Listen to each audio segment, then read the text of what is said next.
Жақында турмушка чыктым. Жүзүмө аллергия чыгып, шырам так болуп калды. Кыз киши болгонум үчүн элден күйөөмөн уяла берем. Көрүнбөгөн жерим калбады. Намаз окуйм, жолугум бар. Баары көз тийген саңа дешти. Аябай аппак сулуу кыз экен элем. Эпилепсия менен да ооруп калдым. Күйөөм билбейт бирок. Мага кеңеш дем күч бериңизчи. Дарат алганда, намаз окуганда ушул жүзүмө кабырда нур бер деп дуа кылам. Көз тийүү канчалык чындык, барбы? Бар. Ал-айну хаккун, пайгамбарыбыз көз тийүү акыйкат деген. Бул көз бар го, угуп алыңыз. Төөнү казанга, адамды кабырга салып коет деген. Төөнү кайга салып коет? Демек жануарларга да көз тиет экен. Атыңа, арашаң коюңа. Биз азыр неме кылтабыз го? Жакшы көргөн итиңе баарына көз тиет.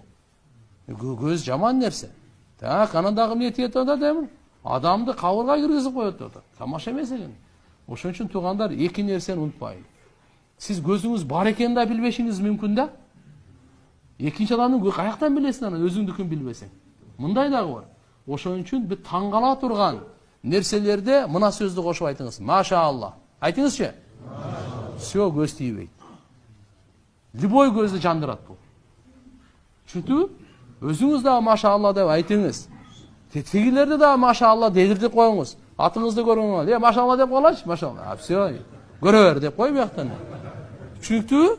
Арашаң койлорду көрсөт деп көрсөтпөй отурат. Коркпойлу. Машаалла дер. Көрө бер деп ана бул. Түшүнүктүбү? Машаалла. Ла хаула ва ла куввата илля биллахны кошуп койсоңуз дагы жакшы. Анан кокусунан көз тийип кетсе, пайгамбарлык дарылоо бар. Эгерде билсең, ушу сезсең кимден тийип кетти, ошону гусул кылдырыш керек. Не кылдырыш керек? Ошонун суусу менен жууш керек бул. Түшүндүңүзбү? Бул сахабаларда болгон окуя бул. Кадимкиде эле Аш'ас бекен, Аш'алу ушундай сахаба радиаллаху анху. Бир жолу ушундай өстүңкү жагында чечкенде аябай келишкен, эми бул жагы суктана турган дене экен да.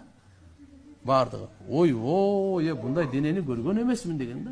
Аябай чырайлы, бабагай. Көшөгөдөгүдөй экен го деп берген да. Ошол жерден ысытмасы чыгырат, ток чыгылган. Пайгамбарыбызга кабар келген. Пайгамбарыбыз ол чоң газатка чыгып аткан учурда паланча гана десе, ооруп атат, ысытмасы туралбай калган. Эмне болду? Ушу көз тийди окшойт деп. Кийин анан чакырткан.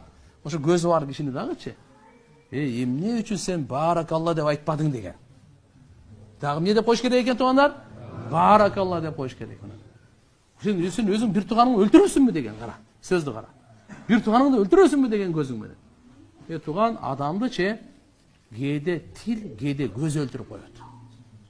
Не өлтүрүп коет экен? Кээде тил, кээде көз өлтүрүп коет туугандар.